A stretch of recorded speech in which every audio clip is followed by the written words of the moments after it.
I hope you come back. Sorry. There is no human being. That's why God is.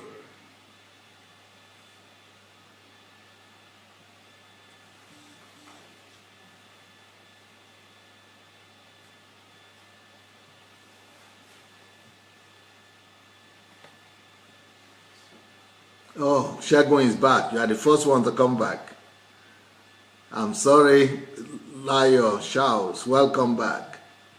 Sorry. I don't know what that is. I think it's a kind of problem with the internet. So welcome back, everyone. Welcome back. I'll wait a few minutes for us all to get back. And I'm going to call that other one part 1.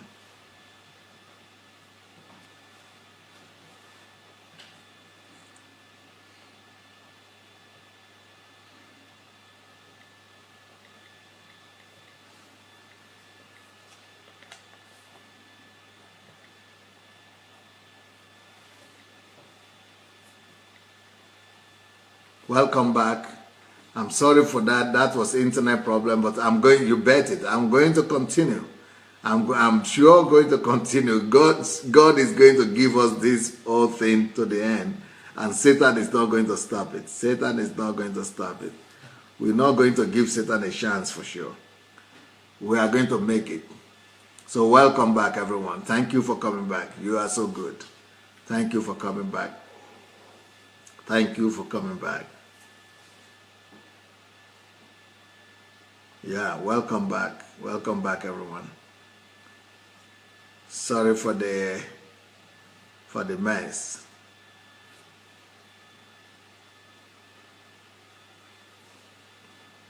Welcome back. We have half of the people back almost.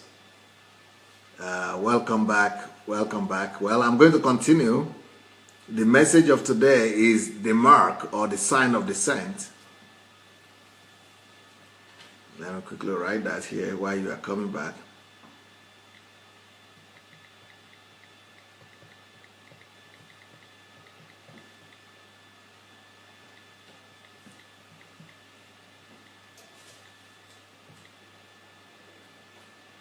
Yeah. So well, let's go. Let's continue. We're going to get this message because this message is relevant to all of us. So welcome back again. Excuse me for the internet. We keep on changing the internet, but technology is not always predictable. Thank God that you are back. Now, where I stopped was that there is no human being that is sent to this world without an assignment. And there is no human being that is sent to this world without a sign. Without a sign. So first of all, there is no human being that is sent to this world without an assignment. If you were sent to this world, the assignment had already.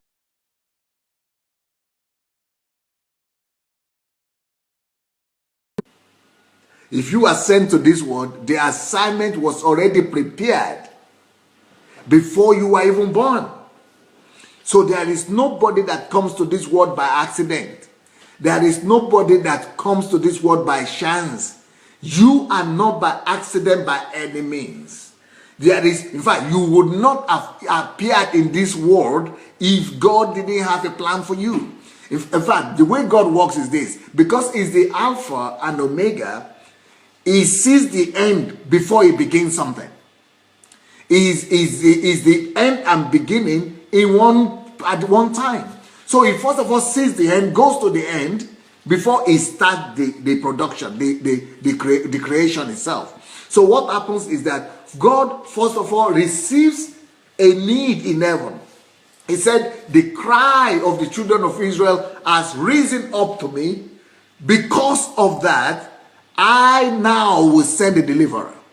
So he decided to give birth to Moses. The same has happened to you. What's your name, my dear? Whatever your name is. If your name is Paul, Andrew, if your name is Charles, if your name is Tokwe, or whatever your name is, The reason why God decided to create you in the first place is because there is a need that He saw ahead of time, because one day to God is like 1,000 years. So He has seen 1,000 years ahead, and in between those 1,000 years, He has seen some needs all over the earth. And since He's the end from the beginning, He sees the whole universe, the whole need. He knows everything from the beginning to the end. And it is because He sees that need that has occurred. Maybe we have not seen the need with our own eyes. Maybe we don't have it yet. But God has seen it coming. And because He needs an answer to that need, He needs a provision for that need, or He needs a deliverer for that need, or a savior for that need, He now goes back to the clay and causes your mother and father to come together and in supernaturally connect them together, so that you might come to carry out a certain assignment that He has for you. So God does not even begin to create you. He does not even begin to get your father and mother together until He has got your assignment ready. So you are somebody on a mission. It is an absolute ignorance for somebody to think that He's just here just for nothing. It's an act of absolute ignorance for you to be on earth and not cause a difference, and not cause some changes, and not contribute something. And it is absolute foolishness for you to be on the earth and be afraid of making a difference, or be afraid of anything. You should not be afraid of anything, because that commission, that mission, that purpose for which you were created was already stored up in you before you came. It was already packaged into you before you came. So for you to be afraid of one mission or the other, it's just because of your ignorance. It's just because of what you don't know. If you had known that you have been packaged to make a difference, if you had known that you have been equipped by God, you were even formed and created to be an answer to that particular challenge, why should you be afraid of anything? God, He assembled you in response to the assignment that you are supposed to carry out on the earth. You are assembled for it. By what I say assembled, I mean God put together your particular eyes for that assignment. God put together your particular voice. He put together your complexion. He put together your nationality. He put together your DNA. He put together your talents, your gifts, your specifics, your fingertips, your eye signs. Yeah, all different things that make you unique. He made you, he gathered you, he assembled you in a unique way that you will be the only one. So that you will be able to uniquely carry out the assignment for which He uniquely packaged you. You are packaged to be able to address a situation. You are packaged to be able to become a solution to one particular or some various problems and situations in particular. You are packaged specially. You are equipped specially. You are assembled specially. You are made for some problems and for some situations, for some circumstances, for some nations. You are made already, packaged to be a deliverer, packaged to be a savior, packaged to be a solution to some people, a solution provider. So to begin to doubt yourself is to be walking in ignorance. To begin to doubt yourself and say, oh, whatever, I don't know if anything will happen. Oh, what? Okay, God confirmed to me. It's for you not to. Can you imagine the position of God when He was talking to Moses, and He was telling Moses, please go and deliver Israel for me. And Moses began to now explain to him, to God, that I can't. He didn't know that God even created. We know now, in hindsight, that God created him just for that same assignment, to go and give that deliverance. God created it. He had been packaged. He had been assembled just to become that deliverer. And now he is trying to explain to God why he cannot make it. And he is now trying to tell God that God should go and get another person. He didn't even know that God knows what He's doing. So every time we begin to doubt, every time we begin to fear, fearing that, some people are called to politics and say, oh, pastor, politics, Nigeria, I said, what? He said, well, because that is cultic. You have cultic people there. If I am called to restore the politics of Nigeria, so God that called me, that packaged me, that assembled me for that assignment, so he's the one now I have to frighten and begin to tell stories that there are occultics there, so you should understand God, make I not go there. Let me not go there. Are you now the one to explain to God, who had the cry and saw the darkness and formed you specially to address it? And now you're afraid of that? Ignorance is our problem. Now you can understand why God says, my people perish. Not because of Satan. Don't forget Satan. Not because of cultic or the wizards and witches and wizards. Rubbish. We are talking about witches and wizards. As if God is not God. Rubbish. Those are not the things that cause my people to perish. The only thing really that causes my people to perish is lack of knowledge. It's lack of knowledge. You don't know who you are, and you don't know who your God is. That's what brings it, the destruction. You don't know who your God is. You don't know who your God is, and you don't know what He knows about you. You don't know you have been packaged specially. If Moses had known that he had been packaged in such a way that he would not fail, he had been packaged in such a way that he would defeat, Pharaoh. He had been packaged in such a way that he would address the situation and deliver the people. He had been packaged for it. And it was not just packaged in heaven like that. It was packaged even the surrounding and the environment to which it was born to was all prearranged by the heavenly hand. In the heavenly places, heaven arranged the fact that his parents will have to go and deliver him, and he will have to be groomed in the house of Pharaoh and the princess of Egypt and all that. God had put everything together even before he even came to acknowledging who he was. And now he was asking God for some sign or something. God didn't really need to give him that sign. He's not, God, he didn't need that sign to function. God gave him that sign for his own faith so that he will begin to believe. It's just for us. It's not for God.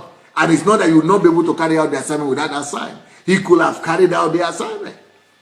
Because this real big sign that he needed were in him.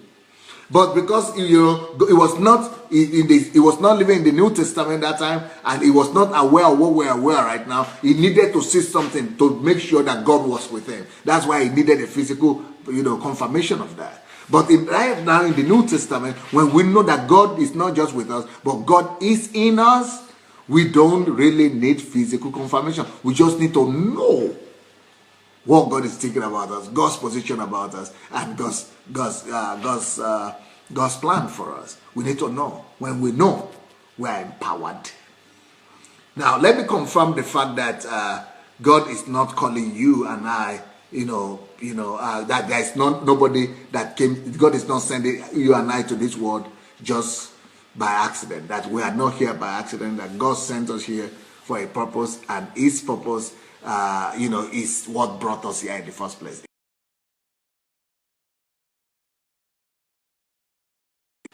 It is not that God, first of all, sent you here and now He's going to be looking at us and saying, okay, now angels, what should we now think? What ministry or what calling should we give to that guy? He's there now and he's looking for it. He's praying. He's praying.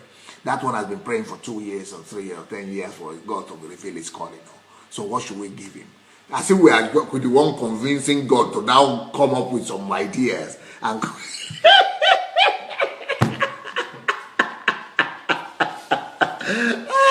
and come up with some solution and just tell us something what we are called for so that He will reveal it to us. No. That calling is in you. That calling is in your DNA. That calling is written in your blood system. That calling is written in your mind. That calling is written in your subconscious. That calling is in your gifting. That calling is in your talent. That calling is in your aspirations. That calling is in your inclinations. That calling is in your likings. That calling is in your desire. That calling is in your hatred. That calling is in your love. That calling is in your hobby. That calling is in things that you naturally aspire towards. It is in you. It is buried in you. It was buried in you from the moment of your conception. And I will show it to you. Jeremiah chapter 1 verse 5 says, before I formed you in the womb, and you know the womb, you are not here yet. It was inside. You have not been born. This is why you are still in the before. It's not why. Before you even appear in the womb. I knew you. Why? I knew you. Because he knew you for a purpose. He knew you for a goal. He knew you for a mission. That's what he meant by I knew you. He had a plan for you. That's what he's talking about. Before you were born, then he continues to say, before you were born, I sanctified you. What does sanctify mean? Sanctify means I separated you for a purpose. I separated you for something specific. I separated you for an assignment. I set you apart. Sanctified means I set you apart. Do you know you've been scored and set apart? Not the time you got the revelation, no. Not the time you got the calling in your own mind that you got calling. Yeah, big deal, big deal. Ooh, wow, big deal. I got the calling. Wow. Ooh, will you go and kill a cow? Wow. Or is it a ram you will kill? Huh? Is it a ram? A goat? Yeah, I got a call. Big deal. Ooh, wow. Ooh, God gave me a call. Ooh, wow. You think so? You think so? No, I don't think so. I know better. I know better. And well, you know what I know? You are called and sanctified and separated. Why you are still in your mother's womb? Separated for what? For a purpose, for a cause, for a mission, for a goal. You are made for something. You are made for something. You are made for something. You are called to something. You are not here by accident. So he said, before. And remember, this is not just talking to Jeremiah. Everything that we see in the Old Testament is a picture of us. It's a symbol of how God deals with us. He's talking to us. It's a principle of how God works with people. And before you were born, I've sanctified you. I've separated you. And then listen to this. Listen to this. This is interesting. I ordained you a prophet to the nations while you are still in your mother's womb. Your ordination has taken place in heaven before you even came out of your mother's womb. He has ordained you for nations. For me, it might be for Ukraine, or it might be for politics, it might be for enterprising, it might be for medicine, it might be for technology, it might be for continents, it might be for Europe, it might be for Africa, but no doubt it's the same. Everybody has been anointed for something. Everybody has been called, selected for something, sanctified for something. So that all happened before you were born. And how did it happen? God, first of all, hears the cry of people. God, first of all, see the cry. I have seen the cry of Israel has risen up to me. And therefore, I have decided to send them a deliverer in Moses. When the cry of people, when the cry of the earth reaches up to heaven, it takes a decision to give birth to another child. That's why some people will try and they will not make it. And do you know, in the process of trying to give birth to children, when a man releases his sperm, the eggs that are released, they are like in the millions. And God knows that you are the one who will make it. They all fight. They all die in the process. But one or two will germinate. God knows that. Only the one that God has selected for a purpose that will make it. And so God packages you for a purpose. God knew you. That's what it meant that I knew you. Out of all those sperms and all those eggs that are fighting among themselves, millions of them, God knew you. There are millions fighting there, but he has separated you because there was an assignment upon your life. Now, let me tell you about the sign. Let me tell you about the sign of the saint. Now, just in this very same way, when God packages you for a purpose, he packages in that packaging, in that purpose, he packages into that purpose some specific things that are peculiar and unique to you.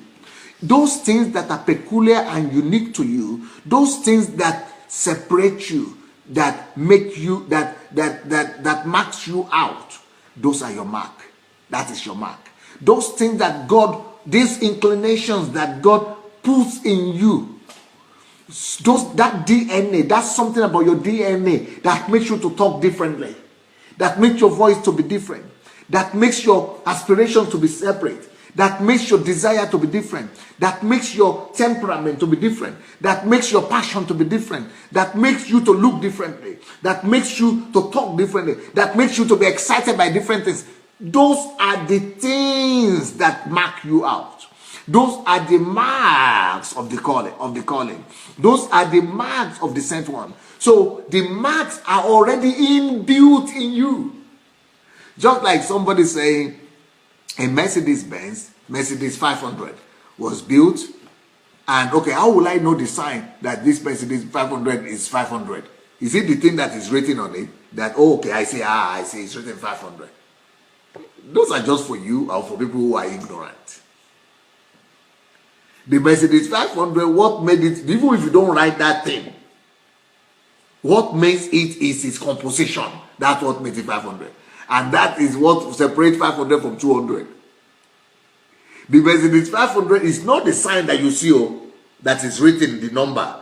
I see the number. But for ignorant people, for uneducated, uninformed people, they need to see the number. Okay, this is 200, this is 500.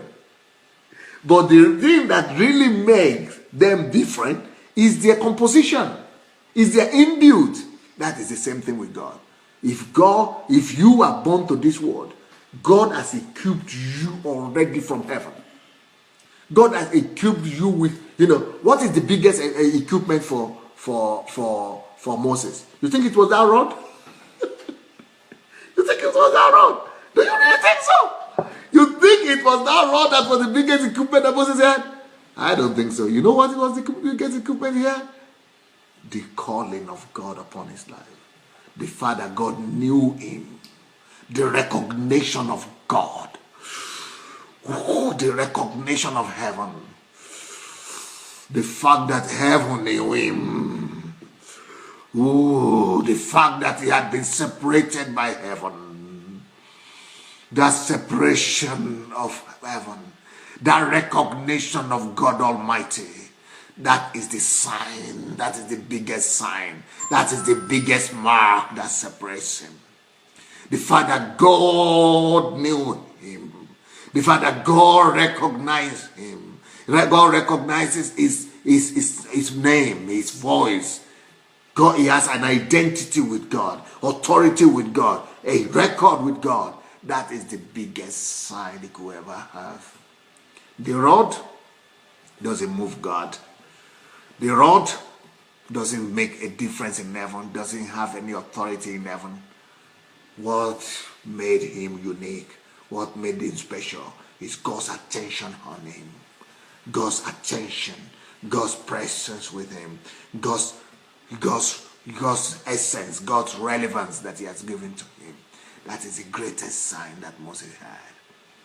And let me tell you another sign that he had.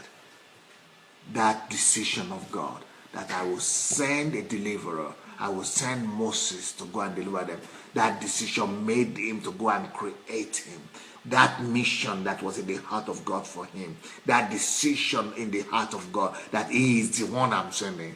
That is what makes him unique and peculiar. That is what makes him supernatural. His life and destiny is beyond the natural. It is in the heart of God in heaven. It's beyond the earth. It starts from heaven.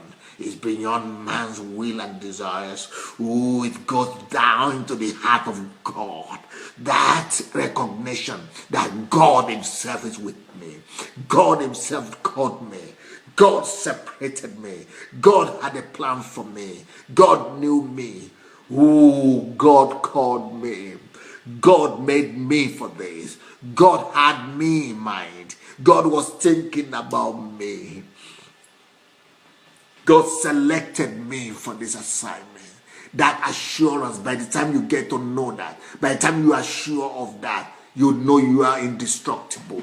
You know you can never be stopped. You know the power of the universe is with you. You know the heavens resources are with you. You know the army of heaven is with you. You know the host of heaven is with you. You know the angels are on guard to defend your interests. You know that heaven will move if needs be. You know that the God of heaven will go before you and separate the sea if need be. Because he separated me for this. He anointed me for this. He called me for this. No occultic force in the Nigerian politics will stop me. No force of darkness of occultic realm will stop. Let all of them gather together. I will show up with the owner of the universe. I will show up with the creator of the universe.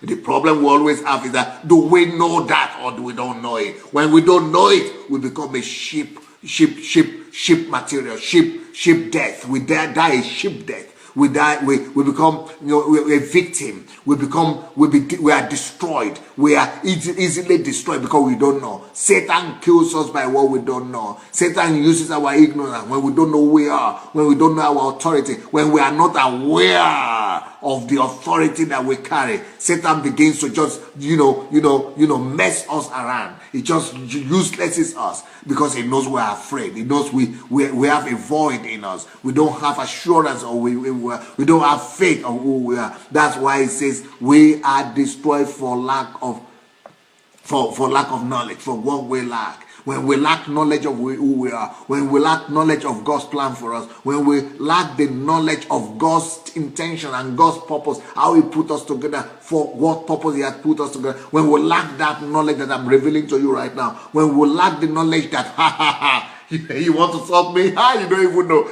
I have been planned. I have been packaged. I have been assembled for this. All of you are going to scatter. All of you are going to be demolished like house, paper house. All of you are going to be wiped out because I am anointed for this.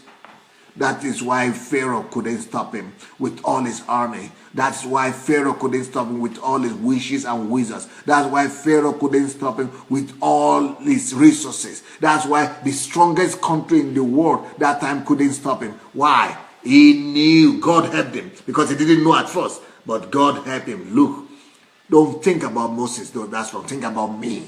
I am with you. I am with you. And if you're having doubt or fear, remember your sword. Use your sword to show you that I am with you. But today, we don't need that sword. We just need to know how we are assembled, to know how we are separated, to know how we are equipped, to know how we are put together, to know how we are packaged, and to know that the divinity of God, the divinity of his calling is packaged in that calling for us. You have a sign. So how do you recognize your sign? How do you recognize that you are unique? There is something that you can do that other people cannot do. There is something that you recognize that you have that other people don't have. You know it in your heart. You know that you have this thing. You know that you can do this thing better than this other person. You know, you can feel it, that I have capability. You know that you can carry this message. You know that there is something unique about you somewhere. You know that you have some capability. You know that there is something, even people can tell you sometimes you talk differently, you speak differently, you act differently. There are some things that uniquely separate you. There are some things that are unique about you. Those things that are unique about you, recognize them. Make a list of them. Pursue them and develop them. Once you begin to recognize them, Once you begin to see and notice those things, sometimes you begin to notice them first of all as a little bird, as a bird, but as a bird of tree, as a bird of flower, as a bird of just rising up little by little, as a seed, as a little seed that you see. It's like a little bird just coming up of the ground, just little something's flower like that breaking through the ground, but quickly recognize it. Help other people to, ask other people to help you recognize what are the uniqueness you have. What are the things that are different about you? What are the things that you do differently? And ask yourself also, ask other people, let them begin to tell you the things that are unique about you, the things that are different about you. What makes me different? What makes me unique? Once you begin to identify, just begin to identify them. Once you identify a little bud, a little seed like that, corner around it, focus on it. Begin to germinate it, begin to grow it, begin to cultivate it. Begin to cultivate it and begin to develop it until it becomes from the seed, begin to be grow in you into a tree. That is where your faith grows. That is how that ability grows in you. That's how that gift grows in you and become not that little rod or little staff. It becomes like a giant in your spirit. You know who you are. You have faith. Because you have germinated it, you have cultivated it, your confidence begins to grow because you know you have that unique thing, you have that specific anointing, you have that ability, you have that ability, that skill. Then you need to also go and take it and say, you may I speak differently. Then go and develop it. Look, if it's about speaking, go and look for ways you could develop it. Go and practice it.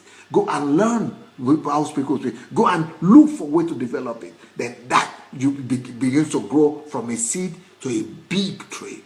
Then that's what your faith will rely on later on. Just like Moses, that's why God was doing with him as well. He was teaching him how to have faith. So he told him, go and throw the staff on the ground. The first time he was surprised himself.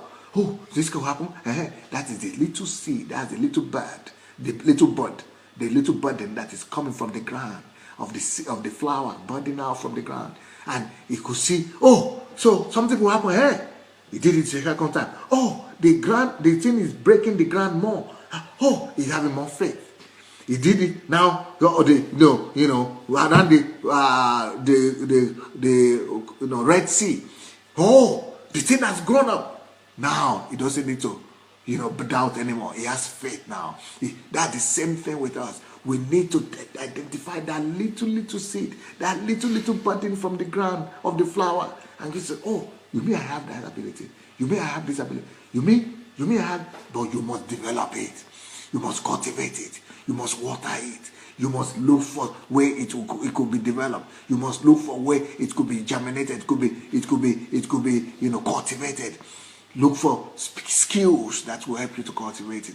Look for the people who have better abilities. Look for surrounding. Just like you cultivate a seed that is planted. Look for environment. Look for an environment that will help you to cultivate and grow that ability, that skill that you have. Look for people that will surround you. Look for ambience. Look for an environment that will be able to help you grow that thing better. Look for knowledge that will help you to germinate it. Look for skills that will be able to cultivate it. And then the more it grows like that, the more it grows, the more you find and you water it, and the more it grows, the more confidence you develop. It is on the basis of your assurance that you are unique, the basis of your assurance that you know what you are doing, the basis of your assurance that you have the gifts, the basis of your assurance that you can see the fruit and the product of your gifting. That is what gives you the confidence to believe that God is with you, that you are able to keep, to surmount those mountains and things like that. It doesn't have to be a physical rod. It doesn't have to be a physical staff. It doesn't have to be a physical tree, something, a gift, or some water, or some ribena, or some handkerchief, or some trees, or some holy water. It is about faith. And in this New Testament now, those things are in you. In the Old Testament, like I said, God was with them outside. So the signs always have to have some outward appearance. It has to be seen physically. But in the New Testament, God is in us. So our gifting, our marks, our signs of descent are from within. Are from within. You've been built to manifest it. You've been built to carry it. That's why Jesus, the Son of God, he didn't come holding some staff. He had it with him. God was with him. He didn't come having some, trees or rod. He didn't need it. God was in him. The sign was in him. He spoke differently. The assurance of who knew he was. He had the assurance. Even when he was 12 years old, he had the sign of the saints.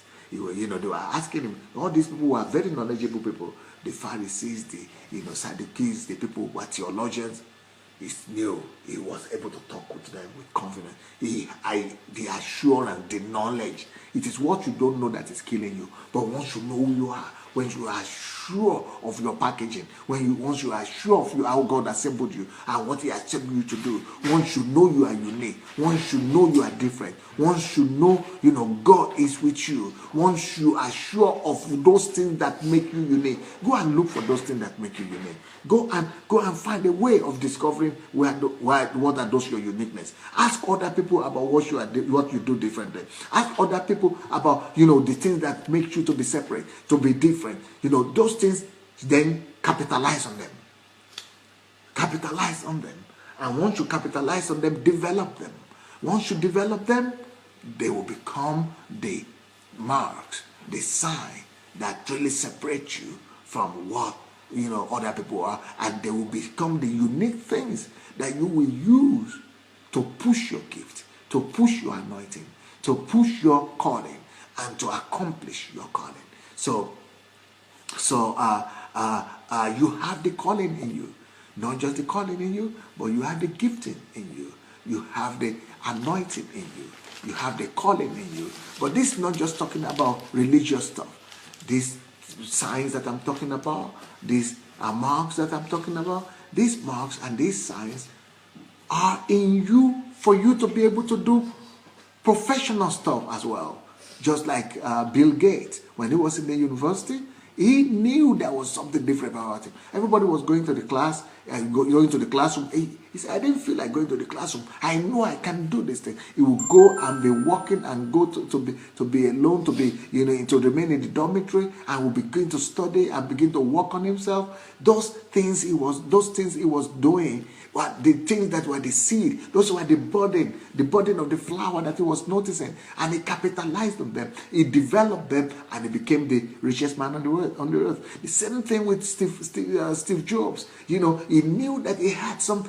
All these people were school dropouts, and the reason they were dropping out from school is for them to be able to grow, to cultivate the budding flower that they saw that was coming them. They were able to recognize their uniqueness. That is the key. The ability to recognize your uniqueness, the ability to recognize the thing that separates you from others, that particular thing that separates you from others, that is your own sign. That is your own sign. That is your own sign of descent. And that is the thing that when it's developed, when it's groomed, when it's germinated, when it's grown, that is the thing that will enable you to do what other people cannot do. That is the thing that will enable you to conquer the promised land that God has for you. That is the very thing that you will now use to subdue that nation that you have been sent to. Those are the very keys. Maybe it's the ability to speak differently. Maybe it's your passion that is different from others. Maybe it's your emotions. As little as your temperament. Maybe your emotion. Maybe your just the way you react. Maybe just your attitude. Maybe just your mindset. Maybe your thinking process. Just something that is different about you. All those things that are specifically yours. But you need to develop them. Because some people have some gifts, some capacity, some seeds, some uniqueness, but because they don't develop them, they die. It's just like a small budding flower that is coming on the ground. If it doesn't grow beyond that, people will step on it. It will never grow big. It will just die. That is how callings are crushed. That is how giftings are crushed. Because if you don't separate it and surround yourself with it and begin to develop it, nothing will come out of it. You need to save it. You need to protect it You protect your uniqueness. Don't let anybody confuse you that you are not unique. Don't let anybody confuse you that there is nothing special about it. No, it is special. It is special. Anything that makes you to be different from others is not something that you should be ashamed of. Anything that makes you to be different from others, that's your uniqueness. Anything that makes you to be different from others, that's what you should celebrate. Let other people be laughing. Let other people be, making jest of you. Let other people be saying that is nothing. But that is exactly what you need to be unique. That is your uniqueness. In fact, okay, let's talk about a guy like Rick Vujicic. I mean, he doesn't have hands. No 2 hands. No 2 feet. Just a torso. Head and torso. No, no even tie. No, nothing. But those things are his uniqueness. Those are the same thing that's making him to be invited all over the world. People want to see him. Anything that other people don't have that you have. Anything that you don't have. Even your experiences could be your sign sometimes. Some people go through rape. They were raped when they were children. You were raped. Others were not raped. Like Joyce Meyer. The father raped her for like 10 years or so. That experience itself is something unique. So anything that makes you unique in your development process, in your grown-up time, in your experience, all those things are combinations of things that make you unique, that you should develop. So that experience of being raped, as painful as it is, because she developed it, she studied more about it, to learn more about what it means to be raped, to study herself, understand the situation, understand the problem. That particular experience became her wealth. It is on the basis of that testimony that she was raped by her father for so many years that she built a ministry. That became the launching pad of her ministry. Maybe you grow up, like me, for example, I grew up in a village. That village is what molded me. That village is what cultivated and brought about my feeling, my reaction, my passion, my endurance, my stamina. That village, that loss, when I was a child, when I was 6 years old, we lost everybody. We lost people. We lost the most important people in our family. That is what brought me to a place of brokenness and created in me a compassion for people like no other thing. All those your unique experiences. Learn to use them. You learn to galvanize them. Learn to to maximize them. Learn to convert them into your wealth. Those are your wealth. Anything that is unique. We think it is sorrowful. We think it is sorrow. We think it is painful. We think it is horrible. But those horrible experiences, thank God they happen to you. Learn to convert them and turn them into your strength, into your abilities, into your uniqueness, into your rod, into your mark, into your sign. Those are the things that separate you from ordinary people. We are a subtotal of all our experiences. God made that to happen. God allowed you to go through that. God was equipping you. Not that it is the experience that made you, but the experience is bringing out some uniqueness that is hidden in you that no other thing would have brought out. That tragedy, that pain is bringing out some of the unique feelings within you that are lying dormant there. So God is allowing the surrounding, the environment, the tragedy, the pain, the joy, the attitude, the reaction, the relationship to stir in you some unique feelings, some unique situation, some unique struggle, to develop in you some sentiments, some feelings, some unique passion, some uniqueness. Is bringing out all the things that he had already hidden in you before you were born. He has to find a way of stirring them up. He has to find a way of causing them to come alive. And those experiences and those pain, those circumstances, those things that we are crying about, those things that we are complaining about, those things that we are even sometimes praying to God to remove, those things were sent our way. Those things were, sent to us, that they will equip us, that they will be used to stir in us the thing that he had bedded in us, so that those things will be used to wake us up. Those things will be used to make us and push us to our calling, to our destiny. And we are praying to God that he should remove it. More so, it's just like Moses was praying that God, you should remove this thing from me. It's not me. I cannot talk now. I'm a stammerer. Go and call another person. God, he was praying to God. He was begging God. So that's the way we go sometimes to pray. In night vigil, we go and take fasting and prayer. God should let this problem pass. God should resolve this problem. But God is not resolving. And the reason why God is not resolving, because he needed to get something bigger out of you. He needed to get destiny out of you. He needed to squeeze destiny out of you. It's just like taking an orange, and you cut